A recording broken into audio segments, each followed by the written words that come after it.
जय हिंद, नमस्कार दोस्तों, कैसे हैं आप सभी। स्वागत है आप सभी का आज इस सेशन के अंदर। मैं आपका साथी OR जाट आज इस अनुष्का अकेडमी चैनल के ऊपर आपके लिए लेके आ चुका हूं। यहाँ पे सबसे बेहतरीन जो आपकी CET 2024 है, इसका एग्जाम फॉर्म कब से भरा जाएगा और इसके अंदर जो आपका नया सिलेबस रहेगा 12th लेवल का, ग्रेजुएशन लेवल का, दोनों का अलग अलग, उसके अंदर आपका क्या सिलेबस रह सकता है, पॉइंट टू पॉइंट जानेंगे। इसके अंदर संपूर्ण जानकारी देखेंगे। इसके अंदर क्या एलिजिबिलिटी क्राइटेरिया रहता है, क्या नहीं रहता है, जो अखबार न्यूज़ आती रहती है उस न्यूज़ के ऊपर एक्सप्लेन देते हैं आपको और बताते हैं आपकी नए संशोधन के आधार पे आपकी नई जो CET होने वाली है वो किस डेट तक आपका नोटिफिकेशन आ जाएगा और आपकी कब तक करवाई जाएगी। आगामी जो भर्तियां हैं उस भर्तियों के लिए आपकी नई CET जो लागू होने वाली है वो कैसे होगी, क्या होगा प्रोसेस, वो सारी जानकारी देखते हैं।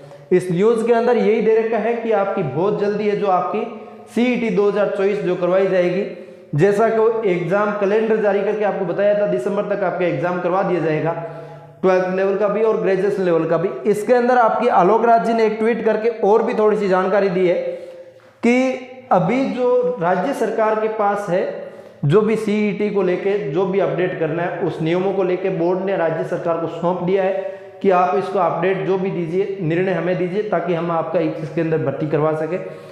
तो इस हिसाब से अभी तक गवर्नमेंट जो आपको पता ही है चुनाव के अंदर इतने टाइम से लगी हुई थी। 26 अप्रैल को दूसरे चरण का चुनाव हो चुका है। अब इसके अंदर आपका 4 जून को आपका रिजल्ट आ जाएगा। जैसे ही 4 जून को जब रिजल्ट आ जाएगा, इसके नेक्स्ट 7 डे के अंदर आपका जो भी संशोधित नोटिफिकेशन रहेगा वो आपका इसके अंदर जारी कर दिया जाएगा। सॉरी।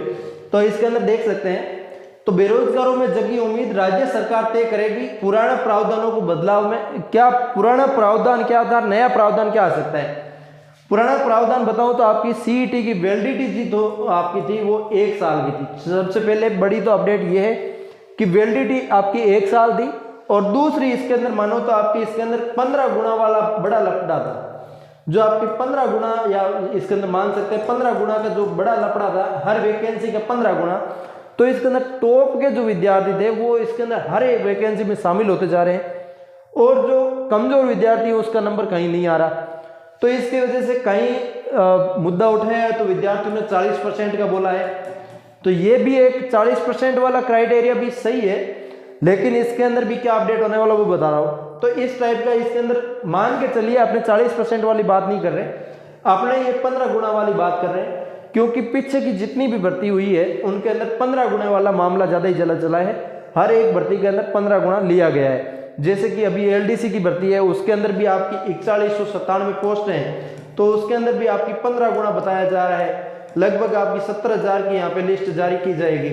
तो इस हिसाब से ये 70,000 की लिस्ट जारी की जाएगी। 15 गुना वाला मामला हटा के गवर्नमेंट का क्या निर्णय है, एक बार आपने ट्वीट या न्यूज़ देखा होगा। इस न्यूज़ के अंदर आपने ये डिस्कशन किया था, यही मुख्यमंत्री जी ने आश्वासन दिया बेरोजगारों को कि एक तो वैलिडिटी जो आपकी 1 साल की है, इस वैलिडिटी को बढ़ा के आपकी CET का 4 साल वैलिड कर दिया जाएगा। जैसे कि रीट की पात्रता जो आपकी आजीवन की थी उस हिसाब से आपकी CET की पात्रता 4 साल कर दी जाएगी। एक तो बड़ी कैटेगरी ये रखी गई। उसके अलावा इसके अंदर जो आप 40% और 15 गुना वाला मामला है, 15 गुना 40%, इसके बजाय जो आपका रहेगा CET की पूरी तरह हटाने की मांग उठाई जा रही है, लेकिन हटेगी नहीं। ये तो मान के चलिए कि CET नहीं हटेगा। CET बेरोजगारों की भीड़ कम करने के लिए की गई है और CET एकमात्र ऐसा जरिया है जो भीड़ कम भी कर रहा है, सही भी है। इसके अंदर एक क्राइटेरिया रख सकते हो कि 50% वाला मुख्यमंत्री जी ने आश्वासन में दिया भी था कि 50% आपका क्राइटेरिया रख देंगे हम, लेकिन 50% वाला रखते हैं तो बहुत अच्छी बात है, क्योंकि एक विद्यार्थी तैयारी करने वाला विद्यार्थी 1 साल की तैयारी करता है, उसके अंदर वो 50% भी प्राप्त नहीं कर पाता अंक, तो नेक्स्ट साल और ट्राई कर लो।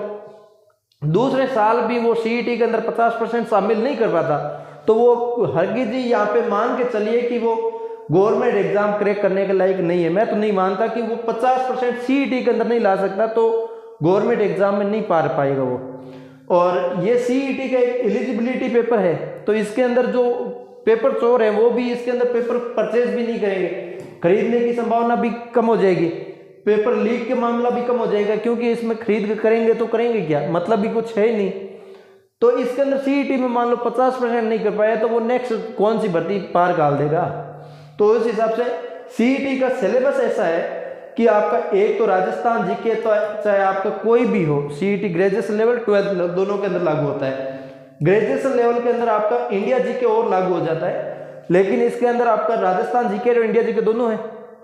इसके अलावा इसके अंदर आपका हिंदी और इंग्लिश रखा गया है, हिंदी और इंग्लिश, तो ये भी आपका एक मात्र बेसिक सिलेबस। तो इसके अंदर आपका क्राइटेरिया जो सीईटी का सिलेबस रखा गया है ना, वो बड़ा अच्छा सिलेबस रखा गया है। अब इसके अंदर सिलेबस में जो बदलाव हो सकता है, उसके अंदर एक ये बदलाव हो सकता है कि कोई सब्जेक्ट और नया ऐड कर सकते हैं, या फिर जैसे कि आपकी मैथ सब्जेक्ट जोड़ दिया सीईटी के अंदर। कई स्टूडेंट बोल देंगे हम तो पुलिस में जाना चाहते हैं, 12वीं करके आरएसी का फॉर्म लगाएंगे, उसमें हमारे मैथ की क्या काम। तो इस हिसाब से मैथ हट सकता है, इस हिसाब से रीजनिंग आपका हटना नहीं है, रीजनिंग तो आपका रहना ही रहना है।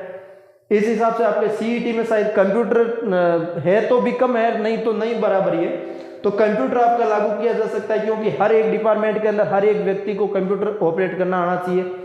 तो इस हिसाब से आपका ये थोड़ा सा बेसिक सिलेबस रह सकता है। अभी जब तक नोटिफिकेशन नहीं आता है तब तक मेरा मानना है आपको एक राजस्थान जीके पे फुल फोकस के साथ तैयारी करना चाहिए।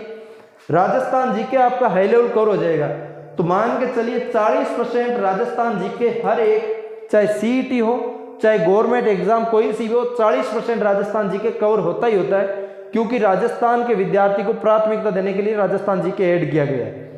ये तो बड़ी काम की बात है, राजस्थान जीके 40% होता ही होता है, और राजस्थान जीके के अंदर बच्चों के ज़्यादा से ज़्यादा दिक्कत आती है, तो राजस्थान जीके आप तैयार करते रहिए, बेहतरीन होगा। ठीक है, ये थोड़ा सा था सीईटी को लेके। तो सीईटी का आयोजन जो आपका बहुत जल्दी होने वाला है, तो इस सीईटी के आयोजन के लिए आप अपनी तैयारी बेहतरीन करते जाइए।